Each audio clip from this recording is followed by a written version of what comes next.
Good morning. Thank you for tuning in to Radio Maria 91.3 FM. It is now time for Side by Side, where, as usual, we'll discuss issues relating to conflict, peace, and security. I am Reverend Father Robert Achiaga.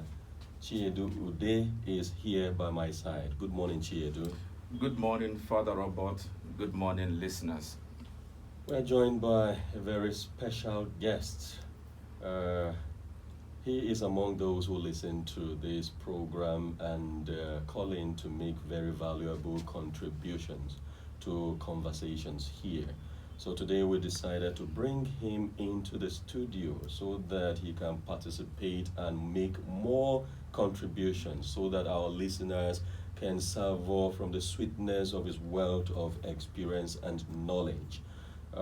He will work side by side with us to make our time together on this show today most rewarding. I am talking about Mr. John Awakalu.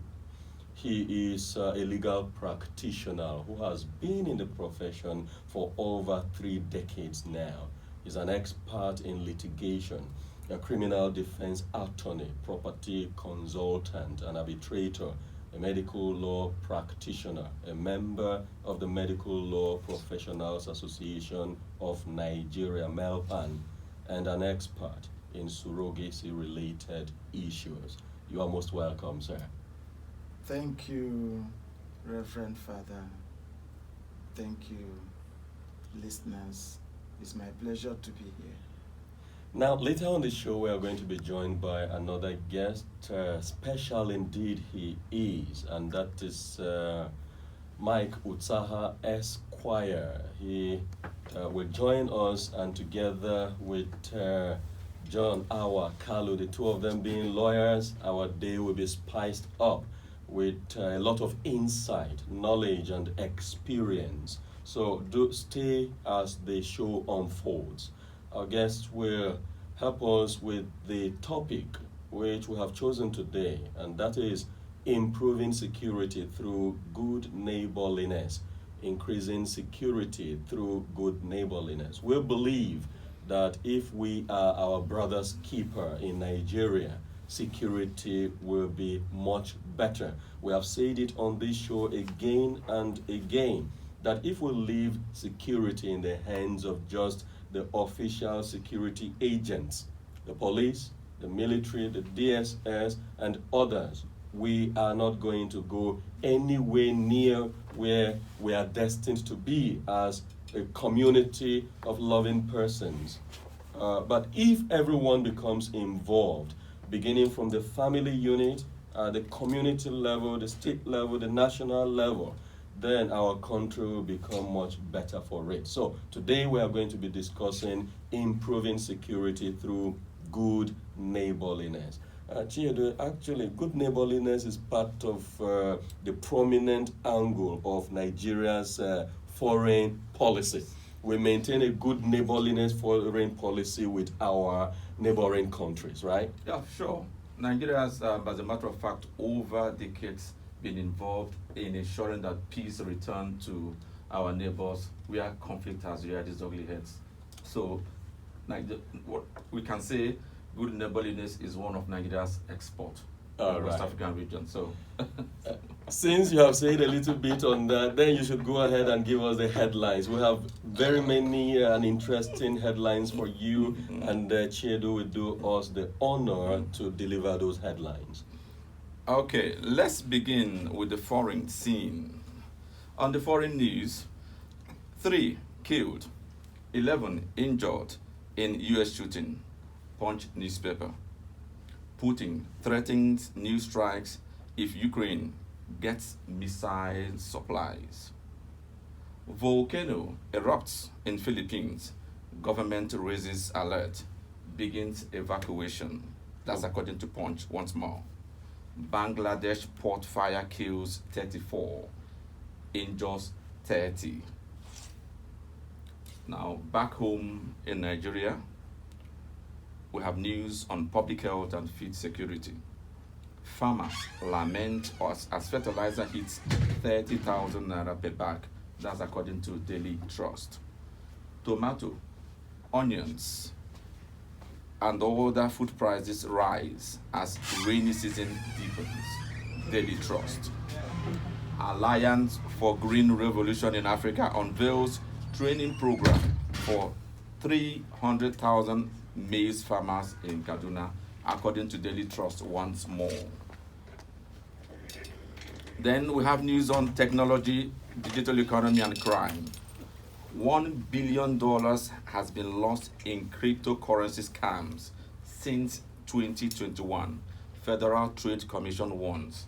That's according to Punch newspaper. On governance, public policy, peace and security. Insecurity.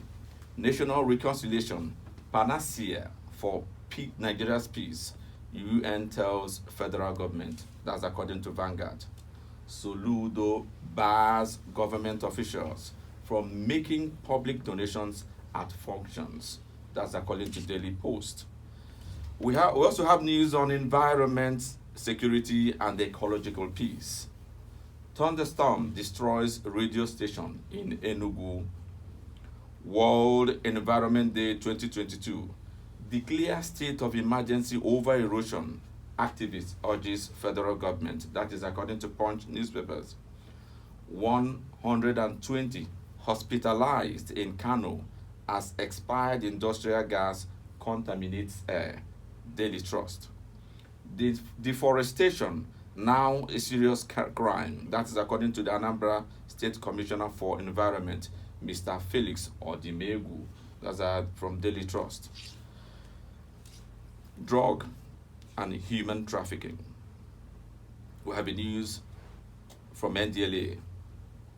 Drug trafficking. NDLA arrest physically challenged lady and others at Lagos and Abuja airports, according to Daily Trust.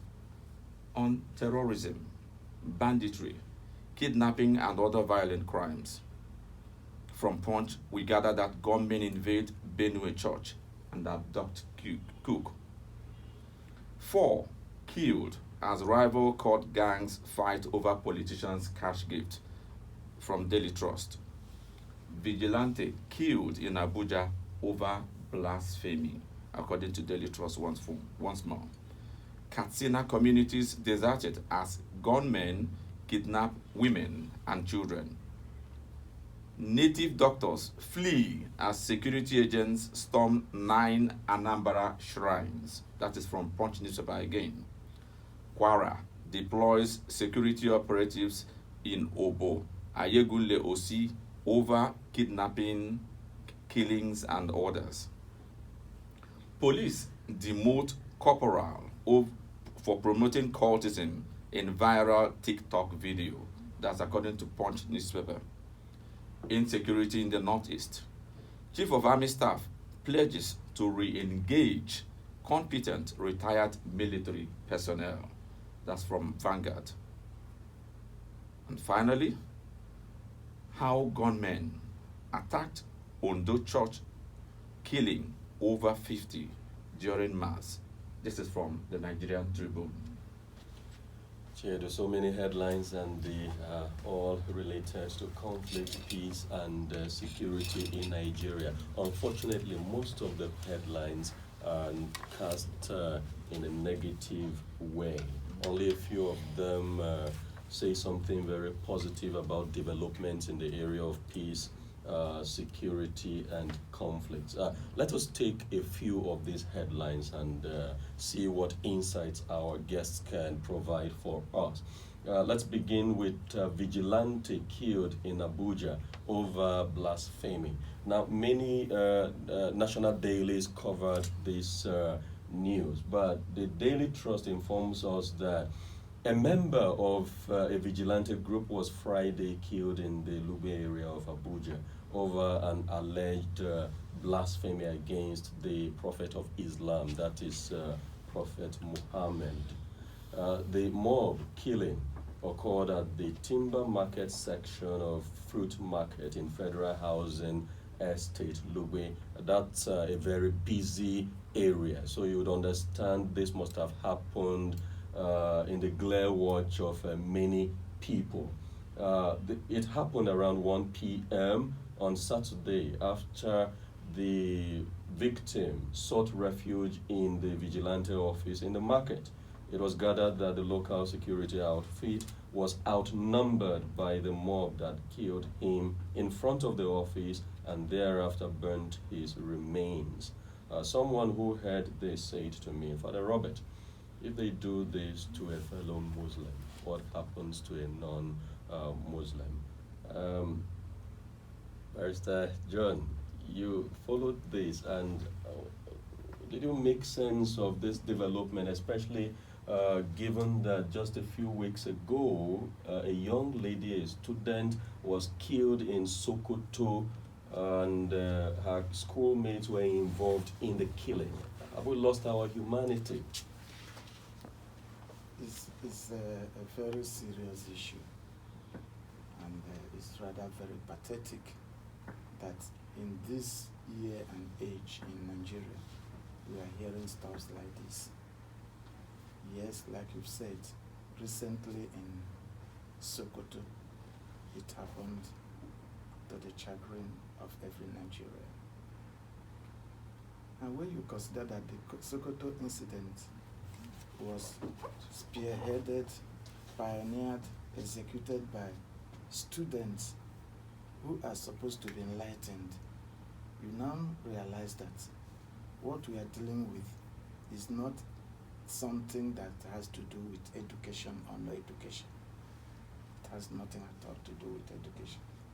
It's a mindset. It's a mindset, an emotional thing. And it will take a lot of reorientation for people to begin to pull themselves back from acts like this.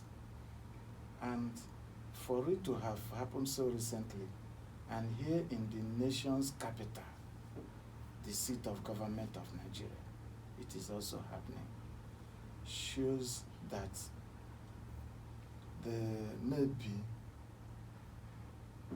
the security agencies are not at their best, particularly those whose function is to gather intelligence, like the DSS. They should have their ears on the ground and know beforehand what is likely to happen, how it is likely going to happen, and where it is likely going to take place, and find a way to immediately confront that situation and stop it from happening. But unfortunately, each time it happens, we only react to the happening, not proactively preventing it from happening. It's unfortunate. It's unfortunate. And there have been incidences of this nature in time past. Some of them went to the court, up to the Supreme Court. And the funny aspect of it is that the people arrested, when you ask them, did you hear this person utter the blasphemy? He said, I didn't hear, and so they said. What was the words he spoke that amounted to blasphemy? He doesn't even know. So you find that clerics, both pastors and imams, it is in their place to educate their followers that the taking of life is, I'm sure, abhorred by all the religions, especially the wanton and unjustified taking of life. If it's in a war situation, it's a different issue. But ordinarily, that somebody said this, you lynch him and kill him. It's not, and I'm made to understand that even in Islam, it is the office of the church, whether it's the Awakalu or whatever, that has to pronounce on that alleged blasphemy and adjudge that person guilty and pass that sentence before it is carried out. But what do we see? Overzealousness. So when you dig deep into this, you find that idleness, unemployment plays a role. Because go to where it happened, count the number of people. They are mostly people who are not gainfully employed. Those of them sitting in the boards of CPN or NMPC and other places don't have time for such. They don't get involved in such because they are gainfully employed. So if the government, while pursuing education and then ensuring employment and security, proactive security, some of these things can be stemmed. I found it very interesting when you said this must not be associated with education or want of education, and you zeroed down and put the blame, the problem squarely on mindset. You know, when you say it's mindset, I agree with you. You know, when the killing of the young lady, Miss Yakubu in Sokoto happened, very educated people made some public statements that seemed to even, in a way, indirectly or directly approve of it. One of these persons is even a serving commissioner of education in a neighboring state to Sokoto. And some imams of the highest caliber also made some statements that were a bit troubling. So I agree with you. It is not merely about education or lack of education. But, Barrister Utsaha, it happened in Sokoto. Some people may say vigilance there in terms of the workings of security is not so detailed and so proactive. It has come to the capital of Nigeria, in the FCT, in Lube, which you may say is a highbrow area, the federal housing estate. Some people are already saying we might just be having the beginnings of a mob action pandemic. Do you fear we are heading there? Yes and no. But just to say, let me take a step back and thank John for his thoughts and his ideas in response to your question. I think he has said basically everything that needs to be said in response to this situation. We're people of hope, and hope is what I think has kept us together as a country. And at times like this, the temptation is to, despair and maybe throw our hands in the air and say all is coming to an end and all of that. But we have seen similar situations in this country in the past. Those who were conscious enough to witness the period just before General Abacha died, most people felt this country was on the precipice, the brink of the precipice, and we're just going to cave in at any time. Thankfully, that didn't happen. I think this is what we're experiencing even at this time. John makes the point about the need for proactive security, and you can't overemphasize this point. But much more importantly, it places a responsibility on institutions like yours, Father. You've got your work really cut out for you in terms of putting out the right kind of messages out there. So at the international level, we see collaboration between the Pope and the Grand Imam of Al-Aqsa in Abu Dhabi. Al-Aqsa? Yeah. Okay. That brought about the encyclical, about Fratelli Tutti. And I think at the national level, Emeritus Archbishop Onayekon and the Sultan of Sokoto have done great work in terms of fraternity of the two major religions in this country. They have a foundation called Interfaith Initiative for Peace. Absolutely. Now, when I say that institutions like yours have got their work cut out for them, it's we really need to bring down these messages to the grassroots. These people that John says are unemployed, that idle and all of that, they need to receive, embrace and accept these messages. If the Pope at that level is speaking with the Grand Imam, and at the national level we have the Archbishop and the Sultan, we need for people like you and me and those who are below us to also internalize these messages and begin to put them into practice. I think this is what we really need to do.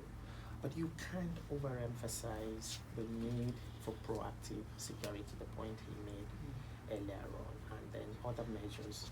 There's a high need for value reorientation. The sanctity of human life has gone down the drain. You know, we hear of bloodletting, killings and all of that, and it's become second nature. We move on to the next thing almost immediately. It wasn't so a few years ago.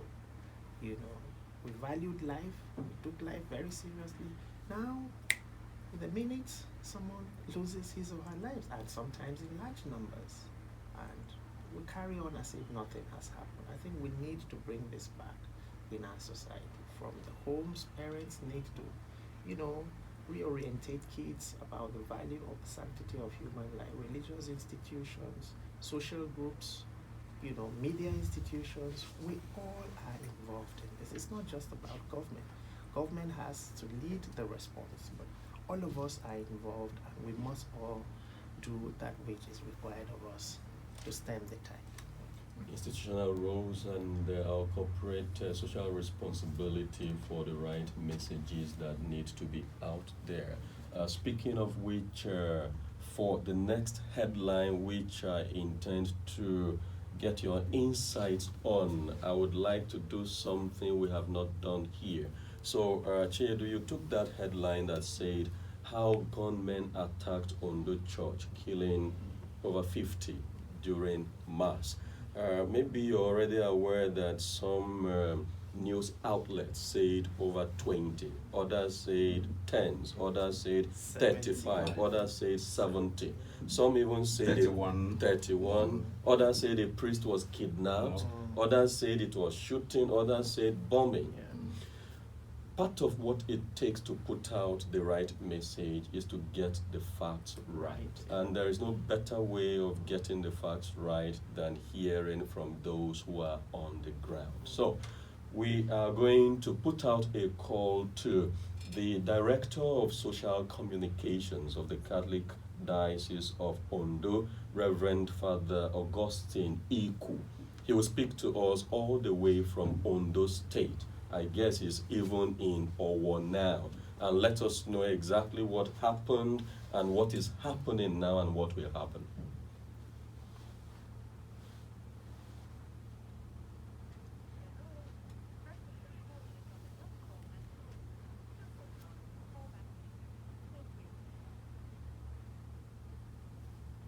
Okay, can you ring him again?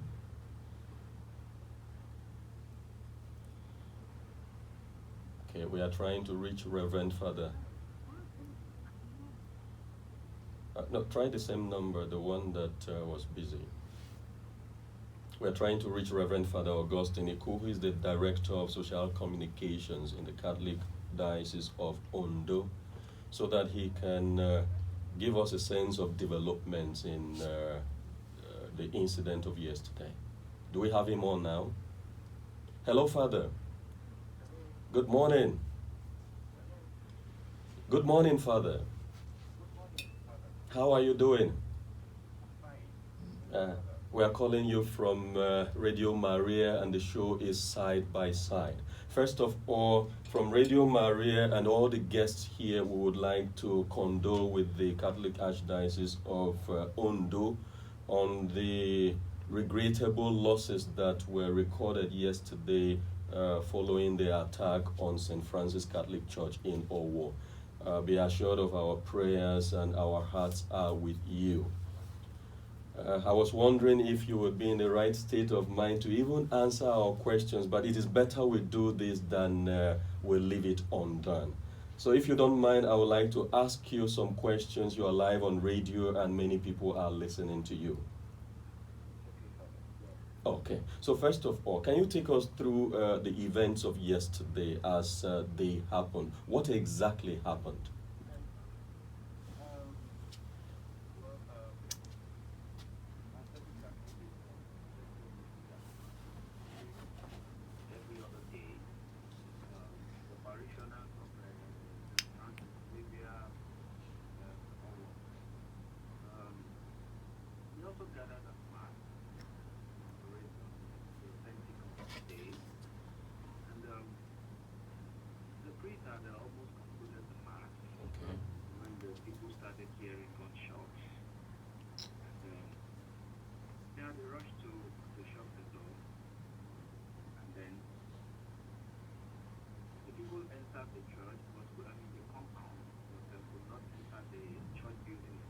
Okay. Okay.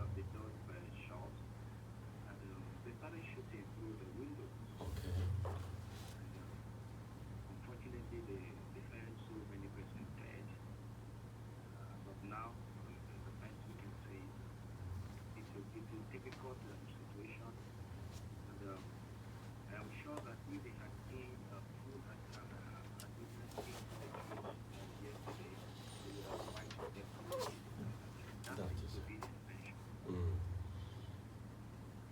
Okay, so Father, just a few points I would like you to touch on. First of all, news out there on many platforms say there was a bomb blast. Other reports say the attackers first disguised and were part of the worshipping community. But it looks like some of these things we're hearing are not exactly what happened. Well, there was shooting, there was the use of the dynamite. Okay. When they were able to gain admittance directly into the church, the shooting took a while, and then they had to use the dynamite also, which affected a lot of persons and killed so many too. But the news had so many things like you have said, and personally debunked a lot of them. Had to call a few editors to say, please, this is not true, so we don't have to incite more problems again and then to the one that is on ground. Yes. But what we have for now, the fact is, they were shooting The shootings and use of dynamite mean they aimed to have maximum impact in this attack. We can be grateful to God. We should be grateful to God that it is not worse than it already is. And that is not to underestimate the fact that what already is bad enough. But I would like to know from you, do we have any sense of official figures in terms of casualty? For now, we don't have the exact figure yet, but from the pictures that we have seen, and because there were several malls that the victims were taken to, St. Louis Hospital, the morgue there, the FMC, and the other hospitals around. So we don't want to make a conclusion based on the few that we have visited, but for now, we can still say that not less than 50% would have been dead in the incident. So for now, we can say not less than 50 would have been dead for now. Okay, there is also a claim regarding a possible kidnapping during the attack. Can you inform us about that? Yes, like I said earlier, we have so much on the internet, but that's not true. There was no record of kidnapping during the incident. But the priests are safe. Just parishioners that were shot dead, but none of the priests in the parish was kidnapped. Okay. Yes. Okay. any indication or any information regarding the identity of the attackers from what you know so far? You've been relating with the police, with those on ground. We may not seek to hear clues from you. If you know something official, which is worth mentioning, I hope you don't mind mentioning. Well, if I have, I wouldn't mind because at this point now, no truth will be compromised. Okay. Whatever we have to say that will lead us to the bottom line of this whole thing, I think without any form of compromise, we would say that. But for now, from the information we have gathered so far, the identity remains still unknown. And we really don't want to begin to ascribe the identity to other people or factions of present as the social media has it already. Some have called them men and all of that. Yes, even though the truth might not be too far from these people, but then because we don't have those facts for now, we just stick to the fact that the identities are unknown. Well, I know there are so many speculations already. I'm aware that there's so many persons have ascribed their identity to so many set of persons. But for now, officially from the church, there is no clear clue to the identity of these people. I think it's okay. It's right that you allow the facts and the investigation to lead you to questions about who was responsible for the attack. It is only right that in the mix of the general insecurity in the country and the identity politics that is going on, we are very careful about ascribing responsibility without due diligence. But let me ask you, what more can you tell us about what is going on now regarding the attack, the victims, what efforts the church, the community, and the government are making that you think need to be put out there for listeners to hear? Right now, I think there is serious need to come to a table of discussion sincerely, where deep steps can be taken, especially on this issue of insecurity, because we cannot continue like this. Sincerely, we just cannot continue like this. Now, it could have been anybody. It could have been anybody. This were just innocent people who went to church yesterday and they returned. They left their homes to worship God. Church is supposed to be a place where everybody is safe. But unfortunately, it is only in this part of the country that the church that is supposed to be a safe place has become a nightmare. Well, it's a difficult situation, like I said, because it's not safe. But then the church is doing enough to take care of the victims, the dead ones that are discovered already in the morgue, and then the ones that are injured also in the hospital. And then the governor was there yesterday with the bishop, and then he promised a quick response and a wonderful investigation to know these people. A lot of persons have come around to donate blood to assist those who are shot and blood. So that is how much I can say for now. But then I think we keep this on the head so deeply.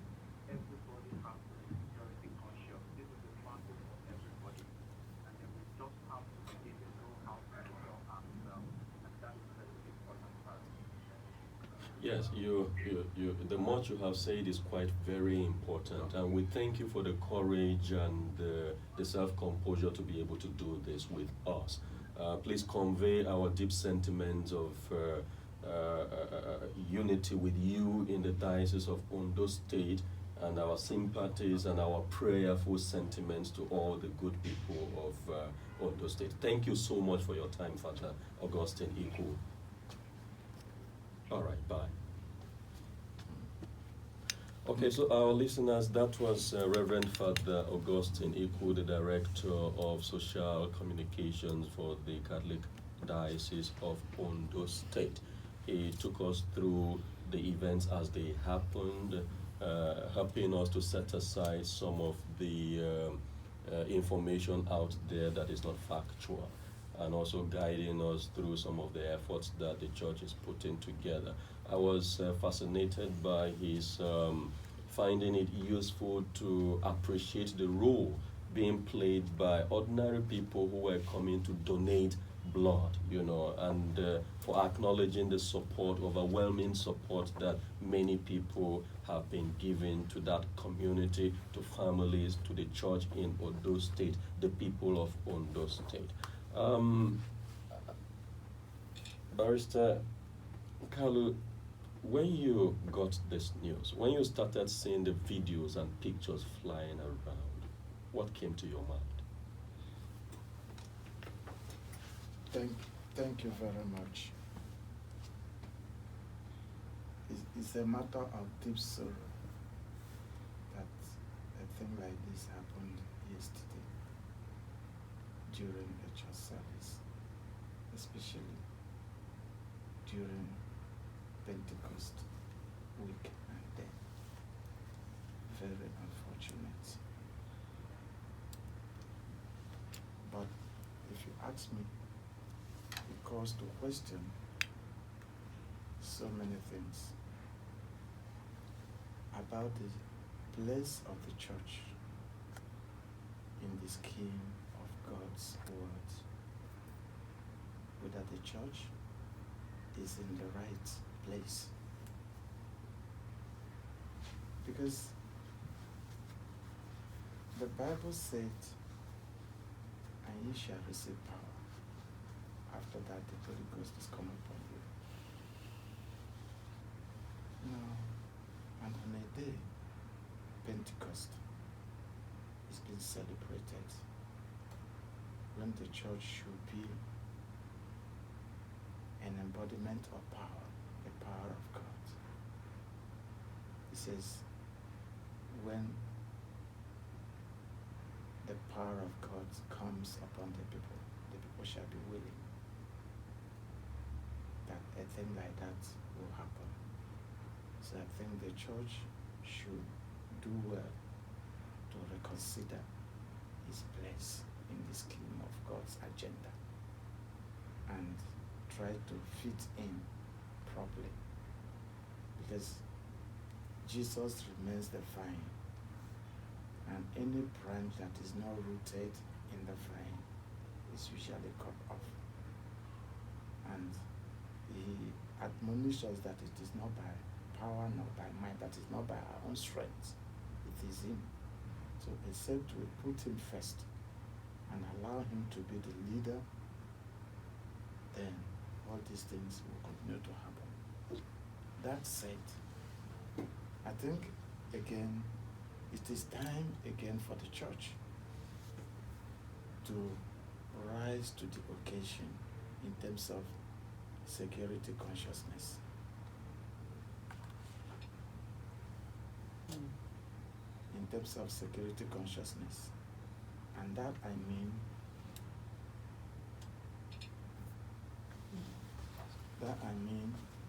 it should ensure that it puts in place security measures right from the gate, even before approach to the court, to the church premises. There should be layers of security that will ensure that things like this don't happen. What the Bible tells us is watch and pray. Watch and pray. It didn't say pray and watch. It said watch and pray. It's very loaded. It's very loaded. What it means is, like I have said before, in Gethsemane, a prayer ground, Peter had a weapon. Jesus knew about that weapon because he's all-knowing. Question is, what was weapon doing in a prayer ground where the master himself was the one conducting the prayers? It goes to reinforce the statement, watch and pray. So the church should be active, vigilant, to ensure that we are not taken down this way anymore. So that's what I have to say about that. Vigilance and watchfulness on the part of the church. Barrister Mike, I'm sure you want to speak more about this vigilance and watchfulness. Let's get real. I will take a slightly different Okay. route. And there is a lot of despair around, and there are a few of us who have taken on the responsibility of promoting hope. So each time I have opportunity to respond to situations like this, I raise hope rather than despair or lamentation. And I emphasize the fact that we are Christians and we are a people of hope. But I tend to agree to a large extent with John that we have let our security guard down. Since the Mandela bombing of December 25, a few years ago, I can't remember the year exactly, so I don't want to mention any year, we stepped up security around almost all worship places, both Christian and Muslim. And we seem to have, let down our guard. And I think what happened yesterday, as sad as it is, creates an opportunity for us to reevaluate security consciousness within worship institutions. And I think this is a challenge that we all have a responsibility to take, One may say, well, it happens everywhere. It happened 2 or 3 weeks ago in the United States, where some kids in school were also killed under similar circumstances. Yes, but we don't have the kind of facilities that easily direct us to the person who is responsible for this. And that is why we need preemptive steps. We need to be a bit more conscious. Coming into your studios here, I was not accosted by anyone, So that's one example. And in almost all our places of worship, we need to really step up on the security consciousness of our people and the facilities that we require to ensure that we have adequate facilities. But much more importantly, we need to do a lot in terms of, doing away with this tension that we have in our country at this moment that is responsible for some of the things we saw yesterday. Comrade Chiedu Ude, a former senator of the Federal Republic of Nigeria, put out a very profound statement on social media yesterday, and he was saying, look, if it is true that the guys who did this are headers, they do not represent the Fulani community in northern Nigeria. They do not. These are just renegades, these are criminals. They just want to cause maximum mayhem and to ensure that people begin to attack one another. And let us not cave into this desire of theirs. I thought that was really very profound on the part of Chiedu Ude. And I think this is the message that we need to put out there. There must be a motivation for what happened yesterday. And what is the motivation? To put us in a situation where we're probably not able to have elections next year, or to put us in a situation where we have maximum chaos within the country. We talked about Sokoto a short while ago. We did mention Day, and then of course what happened in the last Friday. All these are indications that if we're not careful, something very serious might happen that might prevent us from having a transition from where we are to somewhere else. So we need to be very careful, again, in terms of the messages we put out there and the actions we take, and the kind of things that we do to prevent some kind of degeneration to where we would not like to be. Barrister Mike, I will tell you that you are not alone who feels that this may not be unconnected to the build up to next year. And everybody knows what next year means for Nigeria. In fact, there are people who are talking about some grand agenda to sabotage the elections next year. But I think our official position remains that we do not know the motive for sure. All of these will still remain at the level of filling in the blank spaces, you know. As we fill in the blank spaces, we might be right, we might be wrong. For instance, there is a headline from the Daily Post newspaper that says foreigners from Mali trained in Libya behind attack on Owo Catholic Church, according to Akeredolu. It says these are possibly foreigners. And you remember last week, Chiedu, the Methodist prelate was abducted. He spoke at length in a press conference.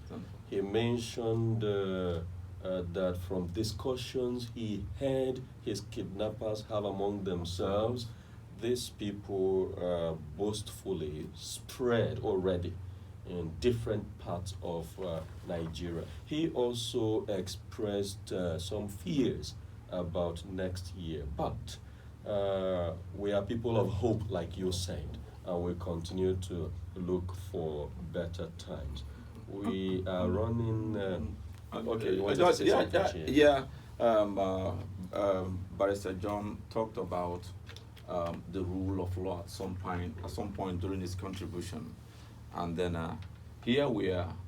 It appears that our politicians are actually thinking about the next election and not about Nigeria. Why do I say this? This event, sad events keep recurring, but they all prevaricate when they make public statements on these things. Are we thinking about the next election, or thinking about Nigeria that may not actually arrive? Let's think about that. Yeah, as we think about that, we will take the opportunity to go on a very short break. And then when we return, we will go right into discussing improving security through good neighborliness. Please stay with us. Thank you for staying tuned to Radio Maria 91.3 FM. You have been listening to Side by Side. Now, we shall begin our discussion on improving security through good neighborliness. Once more, we have our guests, Mr. John Awakalu and Dr. Mike Utsaha. Let's begin with the very idea of good neighborhood. People may want to know, what does it look like? What are its features? What should the average Nigerian expect to see in a good neighborhood? Dr. Mike Utsaha, what are your thoughts? Chiedu, I have yet to become a doctor, but I claim. No, you should say I claim it now. I just said so. I just said so, Father. I think there's no ambiguity about who a good neighbor is, and it doesn't matter whether you live in a face me, I face you environment, or you live in an estate, or you live in a highbrow environment. A good neighbor is a good neighbor. There's no ambiguity about it. Who is that person that is always there for you? Who is, maybe at your beck and call, if you like, who is there to offer service when there is a need for service? I watched a short movie recently about the late Blessed Mother Teresa. And she talked about a situation where she went to visit a family that was in distress. The family had not eaten, and she got wind of it and decided to visit. She went with some, food materials. And the moment she got into the house, the lady said she wanted to leave. The lady of the house was going to leave almost immediately. So she asked, "Where are you going to?" She said she was going to her next door neighbor because they need food also. They haven't eaten also. and she took some of this food which she brought. That for me really is a good neighbor. But beyond food, the neighbor that is also watchful to see things around and to say, well, I'm seeing some very funny Mickey Mouse movements around here, and I need you to know, my neighbor. You know, or the one that knows that your car headlamps are still on and you're inside the house, or the one that says, you know, it's raining and your window is open and it might, you know, good neighborliness, there's no ambiguity about it, children.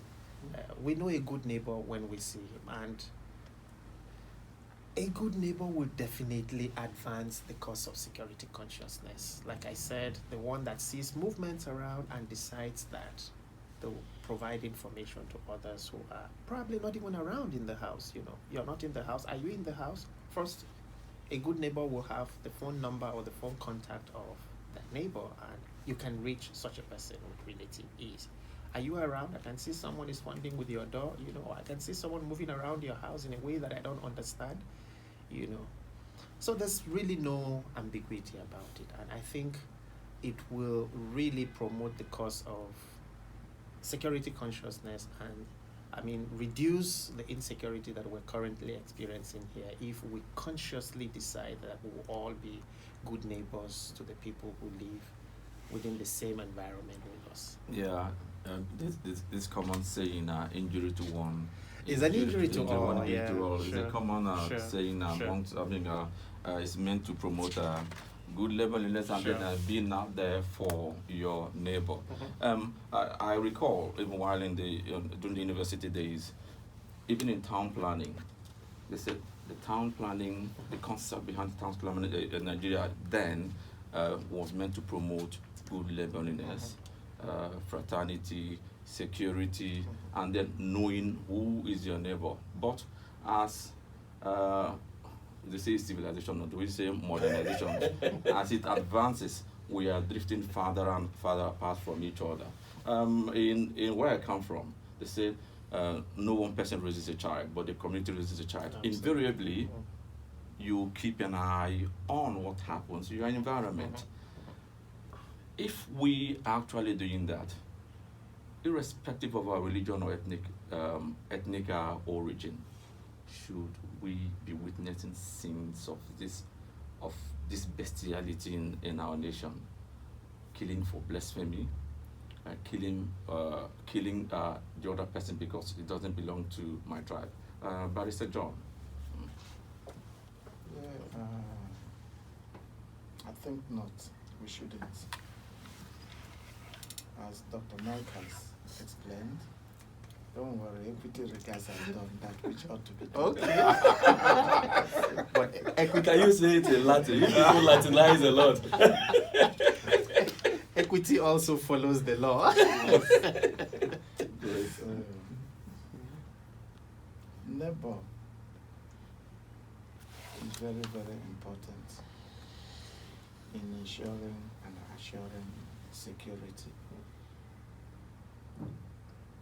Far back in history, it was Lord Atkin of the House of Lords in England who defined what a neighbor is in a particular case called Donoghue and Atkinson.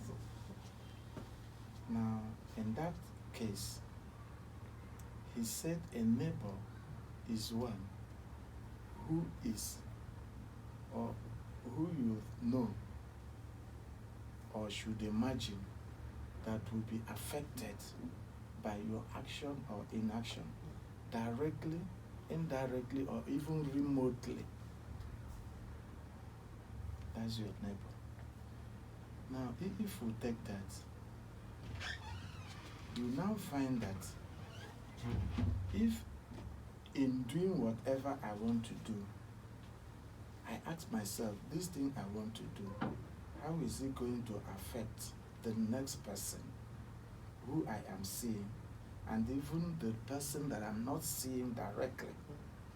Because as it affects the person I'm seeing, there may be people dependent on him that I'm not seeing, that effect is going to have a cascade to them. So that's the parameter for neighbor, who a neighbor is. And so good neighborliness would now mean one who is able to take into account the effect of his action on people around, the ones he see and the ones he's not seeing. So in Nigeria, if each one of us takes responsibility in ensuring that, in fact, that comes from love.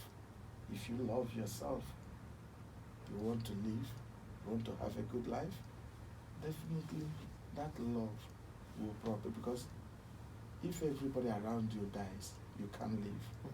So you will do everything to ensure that your neighbors live and stay healthy, because that is what guarantees your own living and health. So with that type of mentality, you find that we cannot be having insecurity the way we are having it. And then Nigeria as a country is a matter of official policy of Nigeria to ensure good relationship with its neighbors, particularly the West African sub-region. It has played this role variously from independence. That's why it is said Nigeria is the giant of Africa, because Nigeria has always played a role to ensure there is peace in various African countries. But the tragedy is that after playing this role and ensuring peace, it cannot play the same role back home to ensure, because it is said that charity begins at home. Ironic. Now, the question is, what is responsible? And if you dig a little deep, it is politics who takes control of the national cake.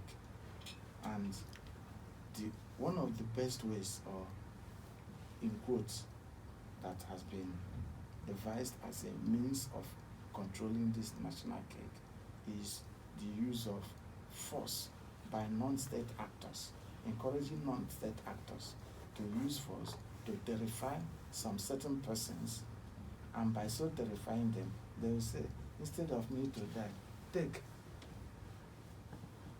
let me have my head on my neck. So that's the whole purpose, and it's unfortunate. And until we begin to address crime for what it is, and punish crime as such, and not give it ethnic coloration, not say, oh, it was a person from Igbo land or from Hausa land or from Yoruba or from there that committed it, and the victim is a so person from that place. No. Human beings, we are all Nigerians. So whoever commits a crime should face the law. And that is the only time the country will heal and people will have confidence. Because insecurity, most of the drivers of insecurity is lack of confidence in the system. Lack of confidence in the system. As long as people don't have confidence in the system, they are bound to take some precipitate actions that will not be conducive for harmonious coexistence, that will lead to bloodletting at one point or the other. But if the state, that is Nigeria, decides that we will punish crime for what it is and reward excellence, then people now make a choice. Do I want to be a deviant and get punished, or do I want to be a conformist, that is, do the right things and get applauded? Okay. Yeah, taking it further. In essence, insecurity is just a symptom of the breakdown of law and the order. Yes. Yeah, taking it further. Yeah, good neighborliness is agreed is a unique feature. In fact, we all agree that is home to us in Nigeria and Africa, as a matter of fact. It's part of our culture. And then certain factors have made that possible. In your judgment, what are these factors? Are they now alien to us? Are we no longer enculturing our children to imbibe these values that has made good neighborliness to be a tradition that we have been known for decades? What? Okay. I think we're witnessing an era when the conversations we have in our various homes, the conversations we have in social groups tend to divide rather than unite us as a people. So in homes now, it is very common to find parents speaking about our divisions rather than those common traits that hold us together as a people. And the sad thing is, even within religious communities, in worship communities, we're beginning to heighten our divisions much more than those features of our living that should be bringing us together. So, and I find this a bit worrisome because we will then be leaving behind a generation that believes more in divisions than in Unity. Those factors or features that should unite us as a people. I was at an event yesterday, the cultural day of St. Augustine's College in Newcastle, and I kept emphasizing the point that parents, please, we've had displays here from various groups. The Igbo group, TIV, Idoma, Igala, and the rest of them.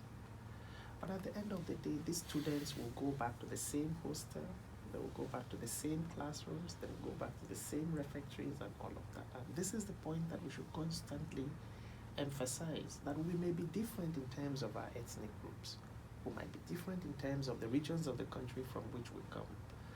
But the important thing is that we're members of a common human family.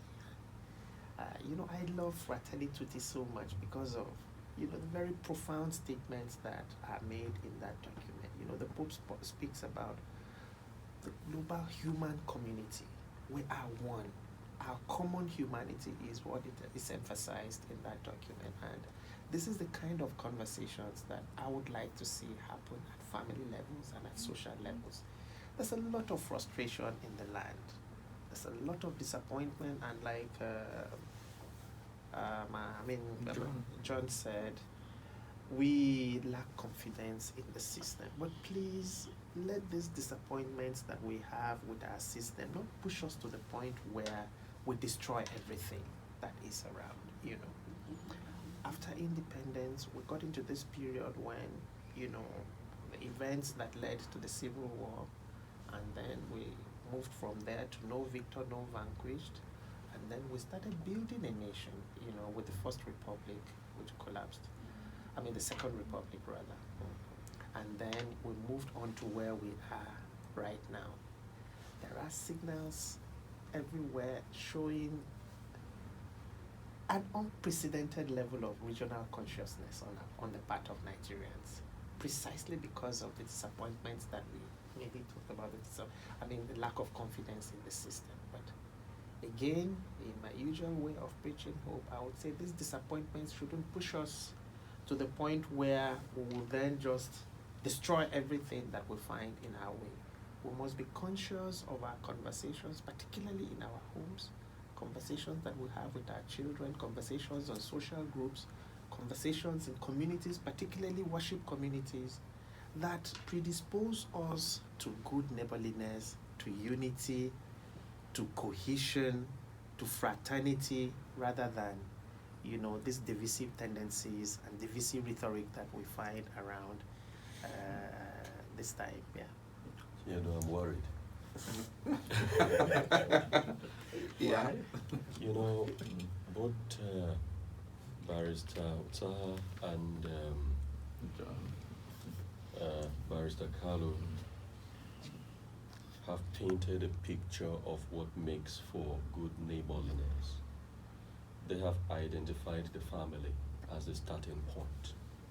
And they have accentuated how important the family is in regard of promoting the value of good neighborliness, you know. So we learn to be good neighbors to one another Absolutely, at home. yeah. There's another institution very important to this, which is the school. I went to a boarding school, and you stayed in compartments within a dormitory. Yeah. If it was time to wake up and your neighbor within that compartment or cubicle wasn't up, you woke them up. We went for morning function together. We went to school together. We ate in the refectory together. Now, there has been a very serious social disruption. We now have people we call the internally displaced persons. Many of them are not living in families as such. Some are living in IDP camps. The values there and living generally, those things are not ideal. So where do they learn good neighborliness from? In some of these IDP camps, because they are not so taken care of, people are living in a survival mode. The food you have today, you don't know the one you will have tomorrow. True. Then, there are other displaced persons who are not living in IDP camps, but are not living in families too. Some people in the FCT are sleeping under bridges, under uncompleted buildings. They have no attachment to family. They don't have a serious understanding of friendship. They don't feel responsible for anybody, and they don't feel people are responsible to them. Some of these social disruptions, I worry, will affect how we grow the population that we are seeing now with the value of good neighborliness. And maybe this kind of social disruption also explains why you see somebody here, they announce, thief, they announce, blasphemer. You don't ask what the person has done. You don't know them. You fix a tire on the person's neck, you set fire, and you walk away without qualms of conscience, you know. And every day, because of insecurity, we are multiplying the numbers in the population of those who are internally displaced, who have no neighbors as such, and who are not able to live practically the value of good neighborliness. I worry about that. It's a serious problem, and that is part of what is contributing to the insecurity, and that is a result of some level of failure on the part of government. The social contract. The social contract. It is part of the function of the Nigerian state to ensure the greatest happiness for the greatest number of people in the country. To what extent the government is able to fulfill that will be directly proportional to the level of security we have in the country. Squarely. Very much so. Now, the government, for whatever reason, has left education to rot away. Maybe because we've had the misfortune over many years to have people who are not well educated to lead, whether at the local government level, at the state level, at the national level.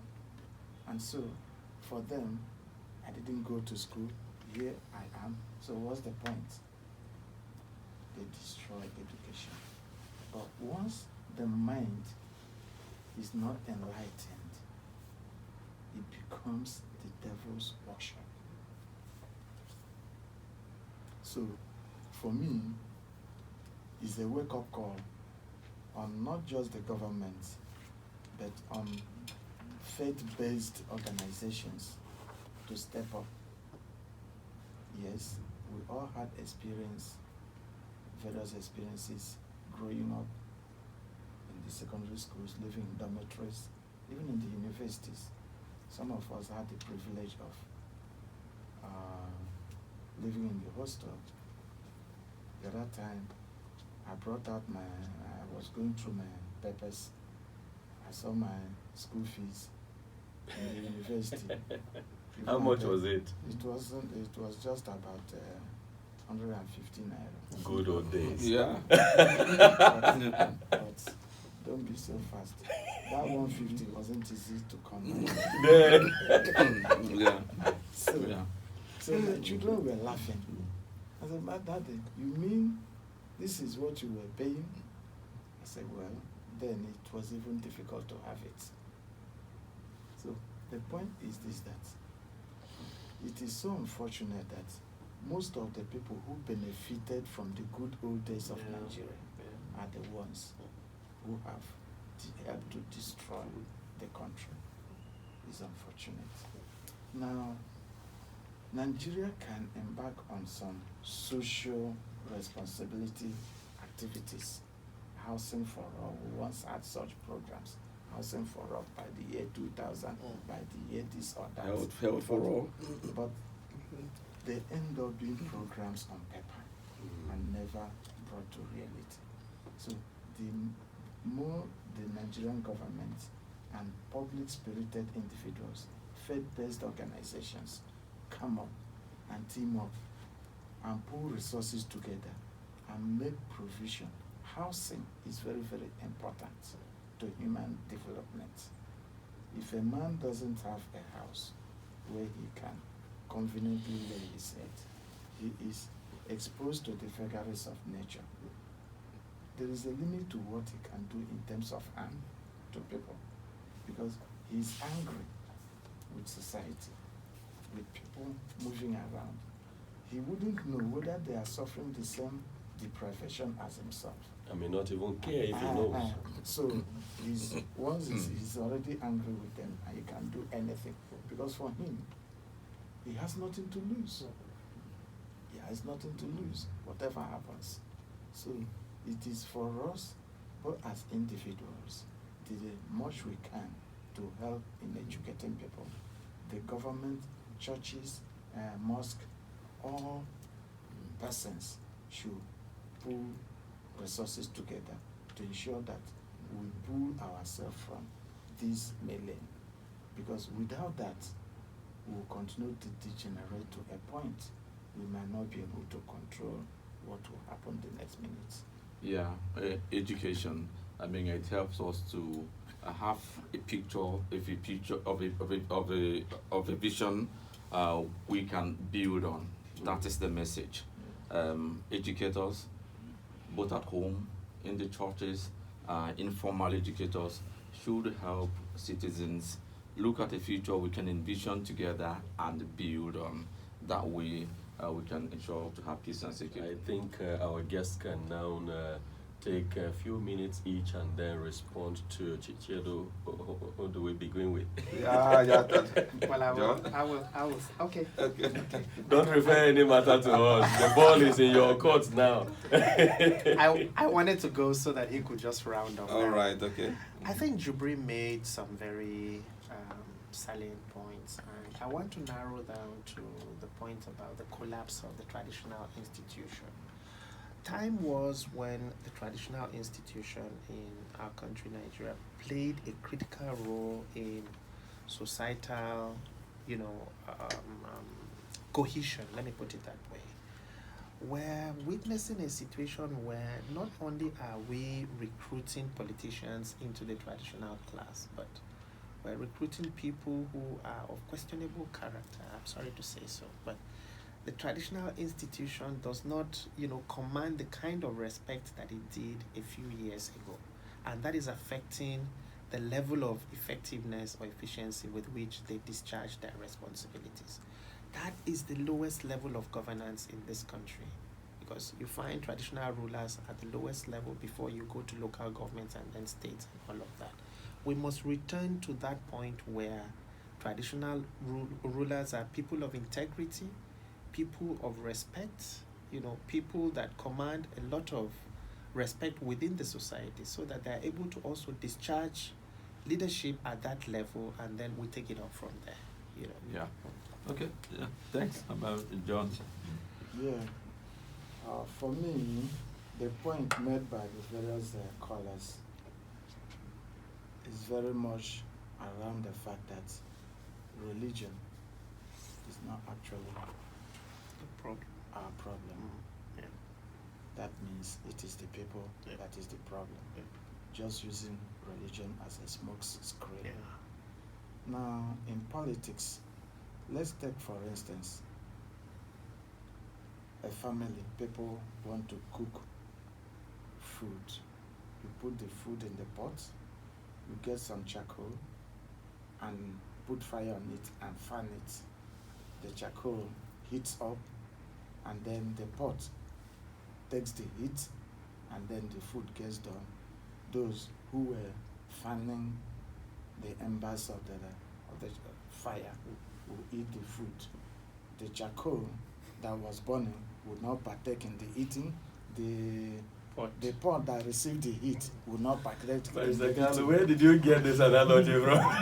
So, this is what is happening in the country. The elite, the political class, in their quest to get the maximum out of the country, over and above everyone else, instigate Conflict. the masses, either in religious circles or outside of religious circles, and they go fight. Like somebody said, the president and the vice president, who are of different faith, have never been seen to fight publicly, at least those in the National Assembly, because their interest is the cooking, what is cooking in the pot, not the pot, which is the country. And we, the masses, are the firewood, the charcoal that brings out the fire, and they are the ones that fan it. And when they fan it, will burn, and the Nigeria, as the pot gets the heat, it gets done. They just share the food among themselves. So that's the problem. So until we as a people realize and decide that we can no longer be used for such dirty work, that we also have a world stake in the cooking, and then it's only at that point we are able to ensure that the right people get elected into office, and that in doing so we are not used as agents of destruction just to ensure that those people get into office, which is what has been happening, and has been happening insecurity. And no wonder this insecurity is mostly at its peak during the election period, because everybody falls back to one primordial sentiment or the other, just to advance his political career. He now begins to remember, my great-grandfather had a problem with his great-grandfather. He did this to us, so he can never be. The only reason he's doing that is just to advance his political career. And after that, that person he said is a sworn enemy, you see them embracing and eating together. I once had a friend who went through a newspaper publication, and that publication was talking about the OSU system that is being practiced in some parts of Imo State. And this, my friend, is a lawyer. We are mates. He said, no, it can never be abolished. I said, my friend, with your level of education, he said, forget that. That is the only advantage themselves, who are the son of the soil, have over the Osu people. That these Osu people, their ladies are the most beautiful.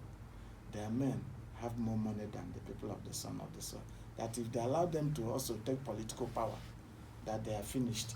That the only way they ensure they don't is using this. I said, that's crude. To suppress them, yeah. Yes. So this is what is happening at the larger national level. Some people use one advantage or the other they think they have. And when you are not willingly agreeing to submit, they encourage the underdogs to take up a fight, and that will bring you to submission, even though not with your full consent. So today in Nigeria, insecurity can be taken care of once there is sincerity. One of the callers talked about the justice system. Once we are able, I have said it here, punish crime for what it is, irrespective of who is involved. It's unfortunate that you find a situation, a man steals a tuber of yam. He is quickly sent to prison for 3 years or 5 years. A man steals 200 billion naira. He is granted bail, and he comes to court with a retinue of hangers on. Some even bring music and be playing and be dancing. It's unfortunate. It shows that our priorities, our sense of value is quite so distorted that such could be happening. And those money that are stolen in that volume are monies that would have helped to put medical equipment in the hospitals so that our pregnant women, children, and the elderly don't die easily from common diseases. Those are money that have been used to fix the educational system and make them workable, and people will be liberated mentally. But we don't. So we have to ensure that we begin to enforce the laws of the land, irrespective of who is involved, because that is the only way confidence. And I believe Nigerians love this country, and they want it to succeed. And this country must succeed, no matter what anybody's trying to do. Yeah. It must succeed. Yeah, that's something we can build on. Yes. Yeah, I mean, it resonates with Utsaha's position that we should not despair. So We should not despair. That's really something we can build on. So in the churches, in our schools, there's a future for Nigeria. Let's paint the picture. Let's build it. But I am still fascinated with how you came up with the pot. metaphor of cooking the food, the pot. The eating. Chiedu, are you the firewood or you are the food that I will eat? Anyway, the message is this. Do not let the big people use you to make profits while you get burnt in the process. And do not allow people to cause divisions among you, to make you hate one another, while the people who have divided you are good neighbors to each other. That's where we are going to leave it today. We have come to the end of today's show on Side by Side. And I must say a very big thank you to our guests, beginning with Mr. John Awakalu. He is a legal practitioner who has been in the profession for over 3 decades now, an expert in litigation, a criminal defense attorney, property consultant, arbitrator, medical law practitioner. He's a member of the Medical Law Professionals Association of Nigeria-Abuja, and an expert in surrogacy-related issues. We would also like to very sincerely thank Barrister Mike Utsaha. He, by that title, barrister, you know, is a legal practitioner too. So we have a constellation of legal minds in the studio today. That was quite a blessing, I must say. Mike Utsaha is you have worked with, I think you still work with Open Society Initiative for West Africa. No. You worked with them before. Yeah. Yes, but he's currently the executive secretary of the Resource and Planning Commission of the Catholic Diocese of Makurdi. Thank you very much, gentlemen.